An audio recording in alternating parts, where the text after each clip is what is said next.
Arazoa zarete eraso bat salatzen dugunean gure hitza zalantzan jartzen duzuenak. Arazoa zarete lagunartean txiste eta komentariak mozten ez dituzuenean. Arazoa zarete eraso bat jasan dugunean justifikatzen edo errua guregan jartzen duzuenean. Arazoa zarete erasotzailea seinalatu bai, baina zuen jokabideak errebisatzen ez dituzuenean.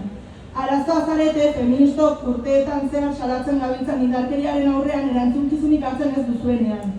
Gizon gehienek konplizitatea, justifikazioa eta indarkeria matxistak desagarrarazteko eta salatzeko konpromiso falta izaten jarraitzen duzue. Zuentzako mezua zuzena da, ez bazarete konponbidea, arazoa zarete.